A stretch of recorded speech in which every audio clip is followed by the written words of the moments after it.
So, genocide, world war, what does it mean? This means that we saw in the previous part of our course of history of political thought that we went through a series of events and of transformation in Western civilization, which were based on the Enlightenment, which were based on reason, science, progress, French Revolution, American Revolution, Industrial Revolution. We try to apply reason to everything. We had a huge progress in science. We have huge progress in technology. We have the Industrial Revolution and so on. And then after 1 century and something, what do we use this progress to do? To scientifically organize the genocide of 6 million people. We use technology, we use science to organize, to build up the atomic bomb and to kill and to destroy 2 entire cities. We use technology and science to do the World War I and World War II. Millions and millions and billions of people died because we applied technology to the use of violence to increment violence, to make violence much more effective. This is very shocking about the 20th century.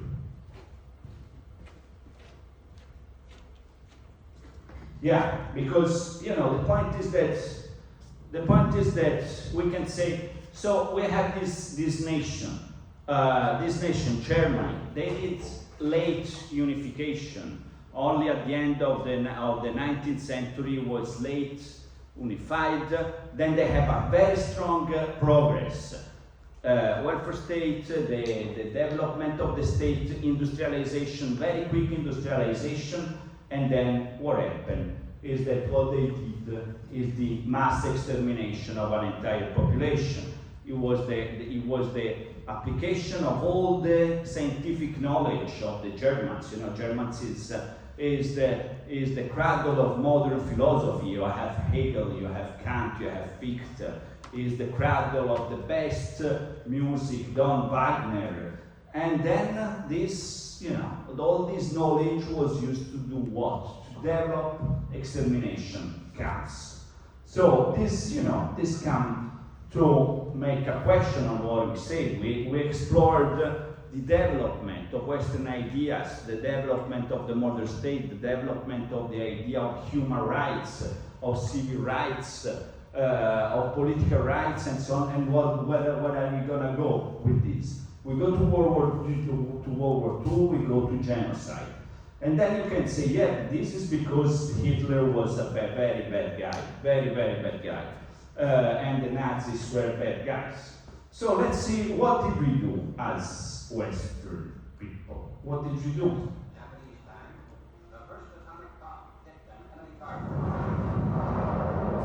From 29,000 feet, the Hiroshima explosion looked like a giant candy floss. But down below there were real people, tens of thousands of them, burning alive. What happened to you when the bomb exploded? I was surrounded by 8-year-old Keiko Okura saw them with her own eyes. Horrors she can never forget. Outside her house, the survivors began to gather, their faces burned and swollen. They begged for water. their skin was peeling off and hanging.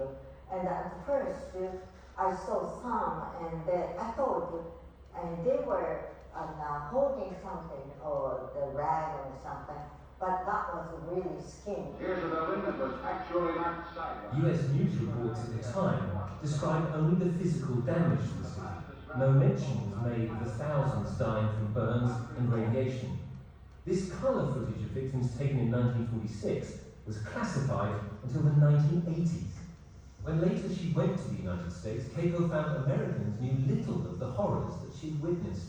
I was told by American citizens, congratulations, you could come here thanks to the bombing, they said. Without the bombing, you have to have a kid, kill yourself. It is a very awful excuse. Because of that, you save your life, and then we drop the bomb. We should not use excuse, such kind of excuse. views. So yeah, we as Western, the good guys, what we did is we used all our scientific knowledge, all the progress, all our technologies to do what? To develop the atomic bomb. And what we did to win the war, we took this bomb and we placed it into Japan City, Hiroshima and Nagasaki. Millions of deaths, and we didn't care. You know, it was clear that you're gonna destroy, you're gonna kill a lot of innocent children, that you're gonna, you know, produce radiation for decades and decades, and then that you're gonna make the life of the people who were living in that city, either they die or the rest of their life is gonna be completely destroyed by this bomb. We did not care. We went on. So what we are interested in is in addressing right now the beginning of the 20th century is the crisis of what we said so far. It is the crisis of what we said so far, and it's a set of questions that we still have nowadays in this moment that we call post-modernity. We call it post-modernity. So let's try to enter in this crisis. In this crisis, it's a set of questions that we still have nowadays. So let's try to recap what we did in part 3 of the course, so that we can enter into this part 4, which is the contemporary world, which is the crisis of the modern project, which is you know, the enter to a moment that we can call post-modernity. So part 3 of the course. Part 1 and part 2 we had the midterm exams, so part 2 we studied the social contract, the invention of the modern state, and then we enter part 3. What are the most important things in part 3 that we have done so far? So there is one very important thing. We started the third part. Enlightenment. Enlightenment. What is enlightenment? Is reason, individualism, science, yeah. That's okay. So, and yeah, let's say reason. Reason, we have to understand everything through reason. Science. Science gives us the method to use reason in the best way.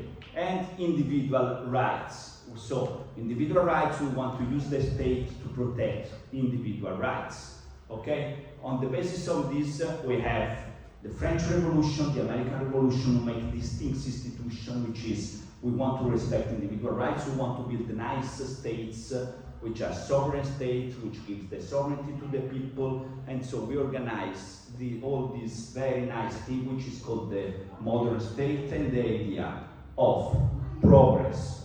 So reason, we think that through reason we can manage the world.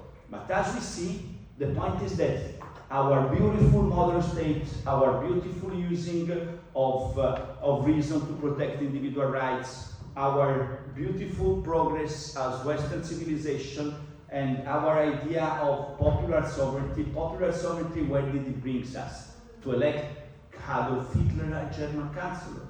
It was not, you know, a coup. It was elected by the people. It was elected in the democratic system we built through 1 century and something. We built a beautiful democratic system in Germany, and the German people elected Adolf Hitler, who said, yeah, you know what, we have such a beautiful science, such a beautiful technique that I'm gonna use to build, you know, Huben, to put all the Jewish inside, and to end the problem of the Jewish by killing them all.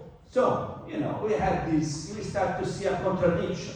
So we think that using reason, using progress will bring us to, you know, a better civilization. So we think that these enlightenment ideas will bring us to progress. And then we get into two global wars with the bloodiest moment in human history. So the point is, was this the necessary outcome of the values and principle of enlightenment? Is reason the solution to everything? Can you really rule the world through reason? So something started to happen as a critique of this enlightenment, rationalism. So let's say one guy at the beginning of the 20th century started to say, You know this guy? No? Nietzsche is the next one. Who is this guy? No, not in the program. Give a hint. See, who said that? It was right. Who said? Freud, Sigmund Freud. Who is Sigmund Freud, Alisa? The guy who told that sex rules the world. Yeah, so he invented, this guy, he invented what we have right now, psychoanalysis. Psychoanalysis, psychotherapy, psychology. If you will go to a university to study psychology, it's because this guy started at the beginning of the 20th century. He started to explore he said, yeah, we believe in irrationality. That's a good thing. But 90% of human mind is subconscious, it's completely irrational. So we're governed not by rationality, but it's by this subconscious mind, which is something that only appears in our dreams. But this is what we really use as. So 10% of our brain works rationally, but then you have a hidden 90% which is subconscious, which rules you. And for centuries we have taught that all these irrational things came from religion, came from God, and so on, but there is this hidden part of our mind which governs us. But we're not a course on psychology, so instead of studying Weber, we study this guy, which is him. Friedrich Nietzsche. Friedrich Nietzsche. So we also have a presentation today, right, on Nietzsche? Yes. Okay. So we have a presentation on Nietzsche, and it's on the computer already? Yeah. Okay, cool. So Friedrich Nietzsche. He dies at the beginning of the 20th century, but he anticipates the 20th century. So let's say he has a story. Can I say something? I think if I present the thing that I want to present about his book and stuff, it's better to understand what was his ideas when you want to explain. Yeah, what am I doing? What? What am I doing right now? No, I said I think maybe it's better to me can't present before you explain that. Okay, you come before. Okay, we have a presentation. Come on. So Friedrich Nietzsche, this guy. What are the slides, Alisa?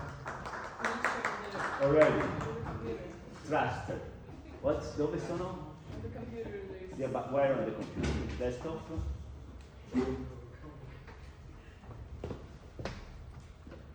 On the desktop. I think it's the black one there.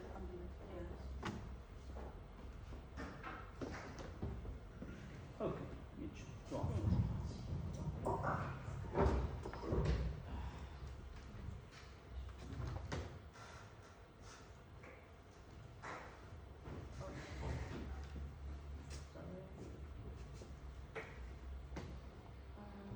How can I do it in?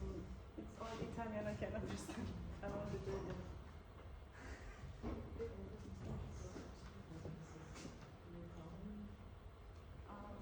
Okay. So,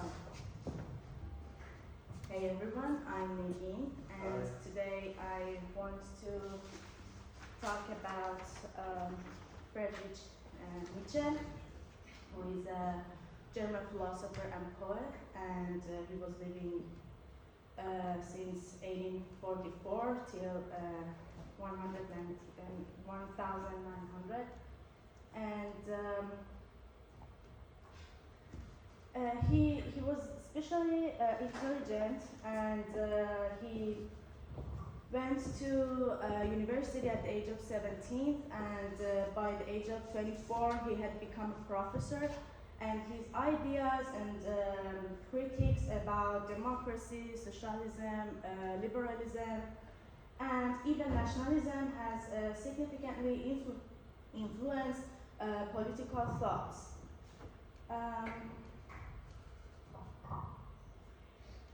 Nietzsche wrote 15 books, of which 11 have published during his lifetime, and the remaining 4 were published by his sister after his death. And these posthumous works, especially after her sister marriage to a radical Nazi, just led to the distortion of some Nietzsche's ideas. Nietzsche himself never embraced Nazi political views, and much of his philosophy is incompatible with Nazis' ideology. And these books I put here are more related to the book I want to present.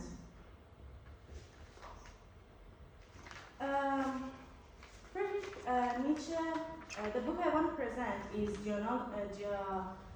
Genealogy of Morals, which you can maybe find it in with different publishers. Genealogy of Morality or Morals, and which he has been written in 1887. And Nietzsche argues that morality is neither absolute nor natural, but has evolved historical and social struggles. In his book, he just seeks to propose a re-evaluation.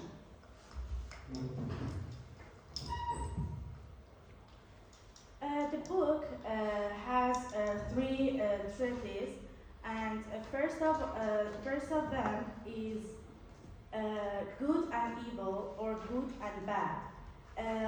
He talks about master morality, which originates from noble, powerful individuals who define good based on qualities like strength, power, and nobility.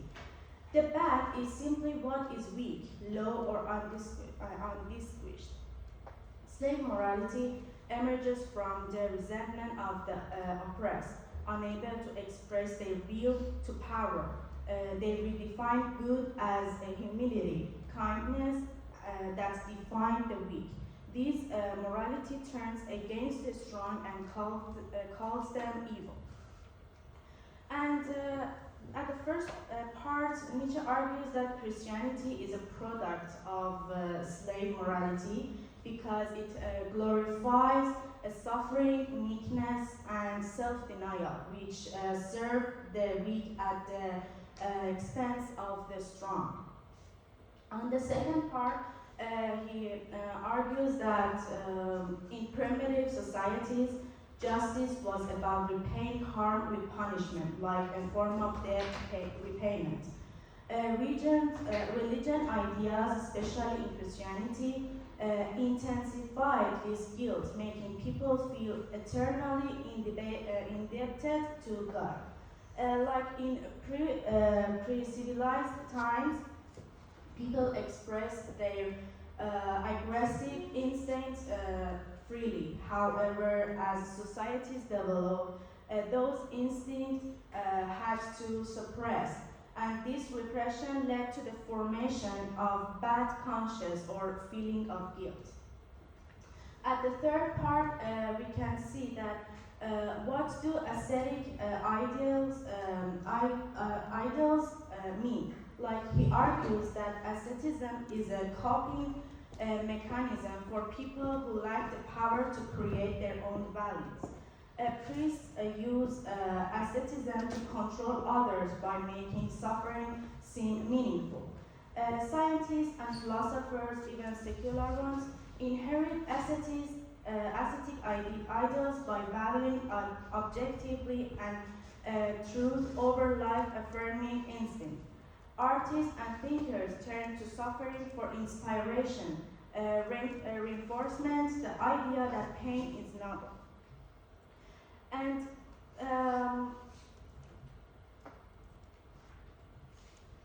the main idea of the genealogy of morality, first, is morality is a tool of power. The values we call good and evil were created by different social classes, masters versus slaves, to serve their interests. Morality is rooted in resentment. Weak individuals unable to exert power directly create a moral system like Christianity that glorify weakness and demonize strength. Morality is self-destructive. The internalization of guilt and bad conscience makes people turn against themselves, leading to self-denial, suffering, and life rejection. Morality needs to be overcome. Nietzsche calls for a re-evaluation of value to move beyond life-denying ascetic ideals and embrace a morality that affirms power, creativity, and life itself. So we can see that this book is ultimately about exposing the hidden origins of morality and showing how it weakens humanity so we can overcome it. Here are some quotes that you can see in the book that Nietzsche said. The novel type of man experiences itself as a value creating. It does not need approval. It judges that what is harmful to me is harmful itself. It knows itself to be that which first accords honor to things. It is value creating. Punishment tames man, but it does not make him better. One should be careful not to see in it anything more than the means through which the fearsome wild animal, man, was at last tamed. Man would rather will nothingness than will at all. And thank you for listening and thinking out of it.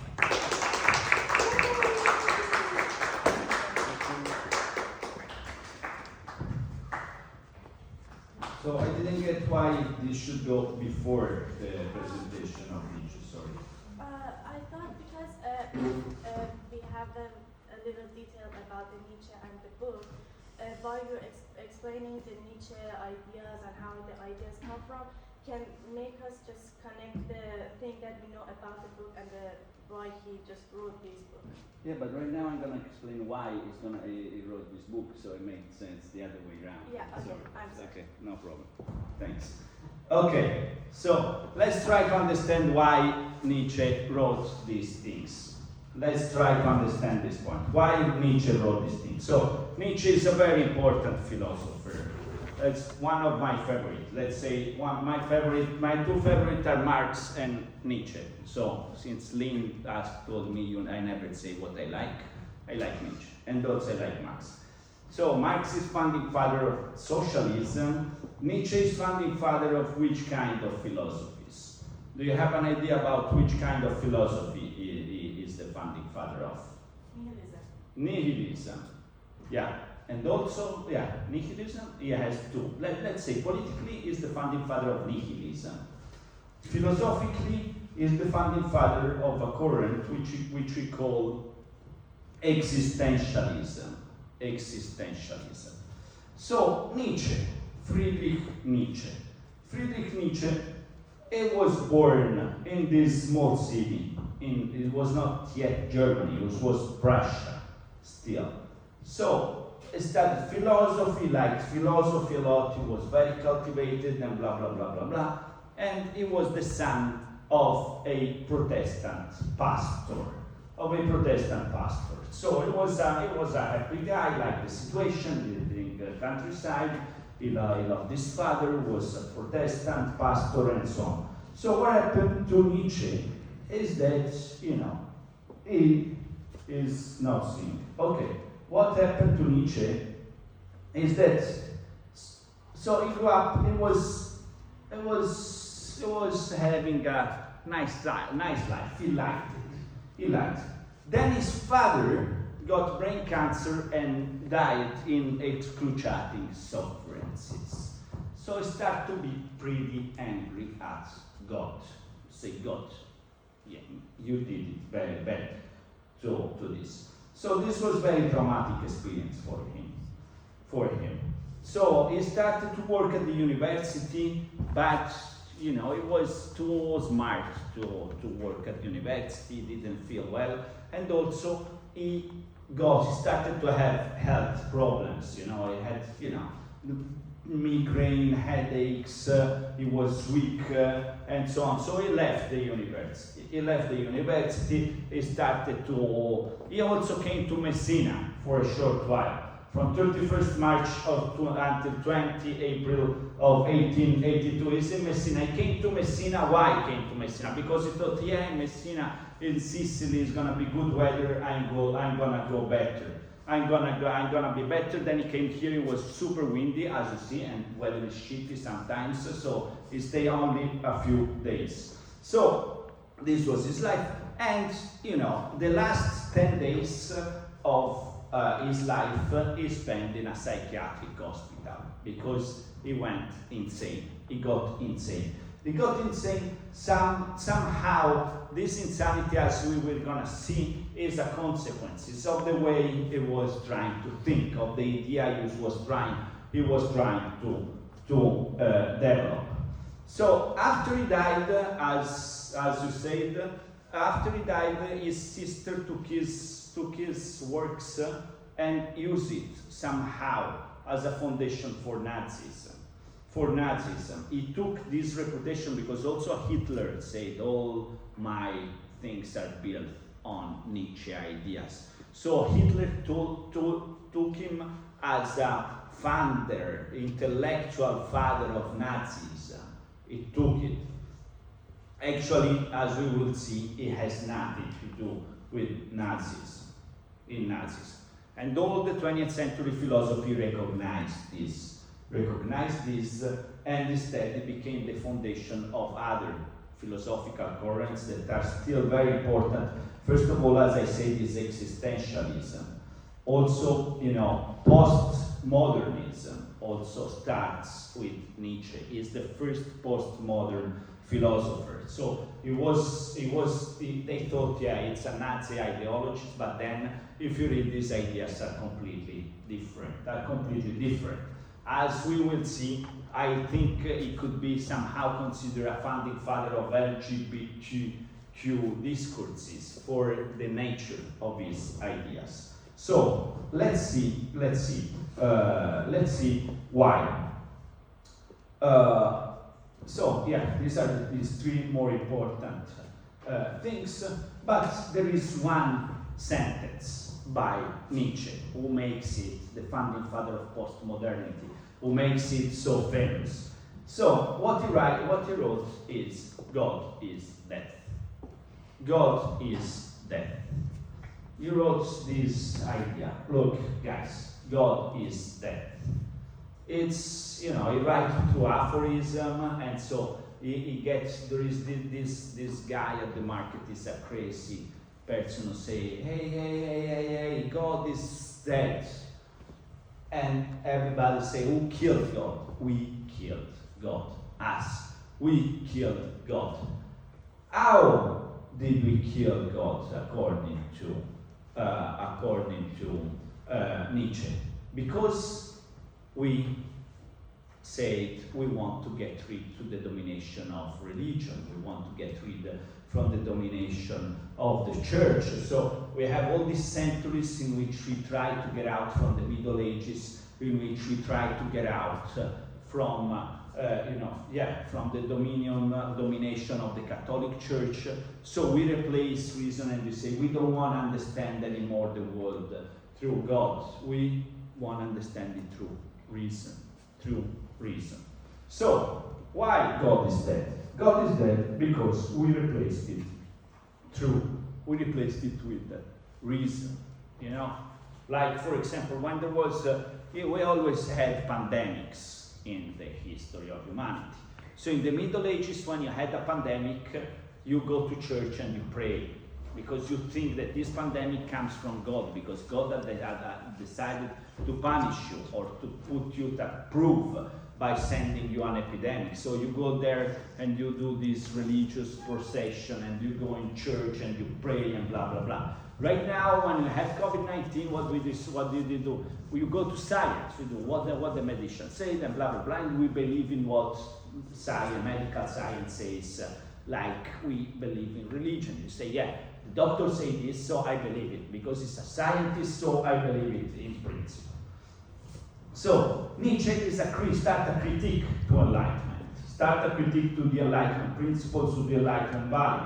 So we separate, the truth of the world is not anymore created by God, but is created by science. We can understand it through science.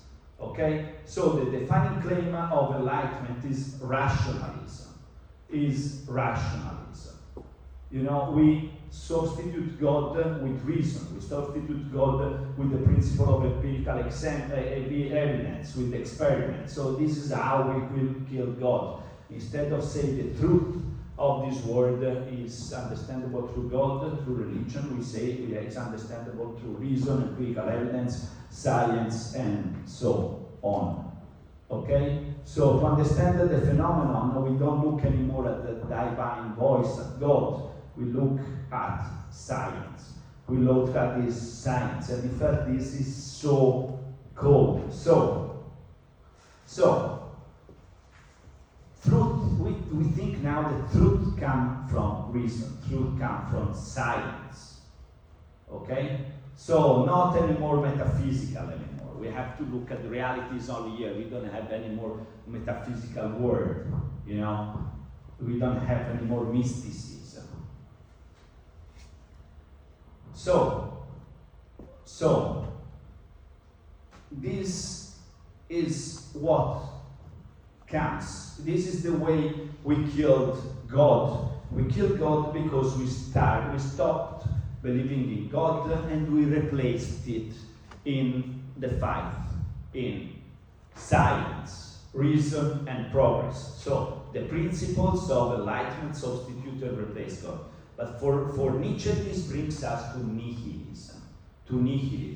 Because we replace the faith in God, in which we accepted that God is right and that God exists, with a faith in science, in the cold values of science and rationalism. So that right now, if science says something, we accept what science says and we say, yeah, that's true. So it's nihilism. Because why? Because it's based on nothing. Because it's based not on a critique building of this believing in science, but is based on nothing. Why? For example, we say in general, we think technological progress is very good. It's very good. We believe in progress, and so in technological progress. But then what we see is that technological progress is going to fuck up the environment, is gonna create massive surveillance through algorithmic manipulation, and so on and so forth. We see that these technical devices that we produce, they enter in our life and creates new space for domination, for control, and so on. We say we have human rights, we have the sovereignty to the people, we have built this beautiful political institution which works very well because we have the idea of human rights, we have the idea of popular sovereignty, liberal democracy, beautiful system. But then in reality, we look and we go that everywhere is it corrupted, and everywhere politicians make their own interests. So we have a contradiction. We believe that technological progress which makes us more free, but then we become slaves of technology. We think that democracy is the best way to say, but then we see that in reality we have we have a very different situation. We believe that science is a principle, but where did science brought us? Science brought us to Auschwitz. Nietzsche could not say this yet, but kind of anticipated. We believe that science is a value in itself, but then science, technology is the atomic bomb, is World War II, is is genocide, is massive massacre. We idealize progress and technology, but then every morning in the class we have to fight against the computer because it makes things more difficult. It makes our life more difficult, And, we say, yeah, progress is beautiful, but then you see that people is spending all day in front of the cell phone looking at the screen, and this is not a real progress. So this is nihilism. We believe in science, we believe in reason, But this is based on nothing, because if we're gonna see the effect of reason, the effect of science, the effect of technology can be very bad, can be destroying the entire world through progress, can be, you know, environmental damage and so on and so forth. So this is nihilism. This is nihilism for Nietzsche. What Nietzsche says is God is dead. God is dead is the most famous sentence of Nietzsche. God is dead. Why? Because we replace it with science. Because we replace it with you know, this rationalism, which is cold, which is not as powerful as the ancient faith. So, I mean, it doesn't like God in general. Yeah, it disappeared. Okay, let's duplicate.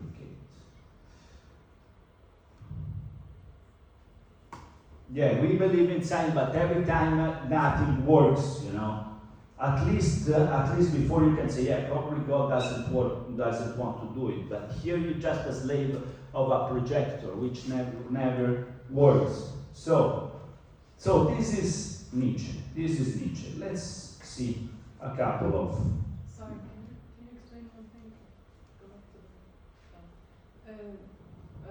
the modern faith on science and rationality is based on nothing. What do you mean based on nothing? It's based on nothing. It means we believe in science because we think it's gonna bring us progress. But as I said, then you say, yeah, we believe that it's gonna bring us progress. But actually, what brought us is World War II, is genocide, is destruction, and so on. We believe that democracy is the best way because it's rational, it's scientific, but what does it bring us? Brings us to corruption. So it's based on nothing in the sense that we believe that these are the best systems, but then when we're gonna see the effects, they're very bad. So it's based on nothing means that is not based on the fact that we really feel in our daily life experience that is bringing us better. It's based on nothing. So let's see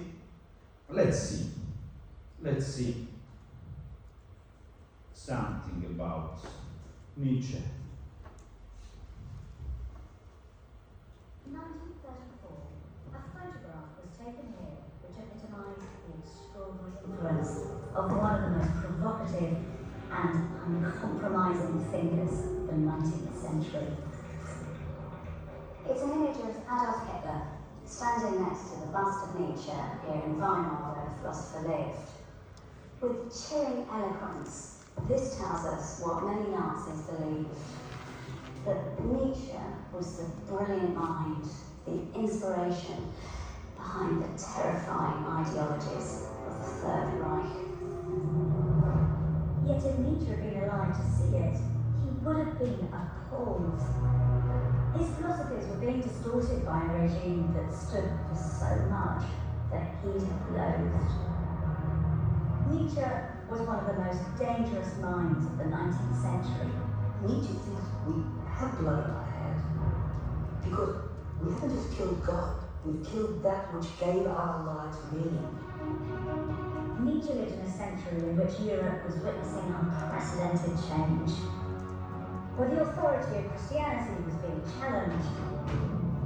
Radical breakthroughs in science were redefining belief. And thinkers like Freud, Marx, and Nietzsche were suddenly free to unleash ideas that in previous centuries would have seen them burnt at the stake. Yet they heralded nothing less than the modern world.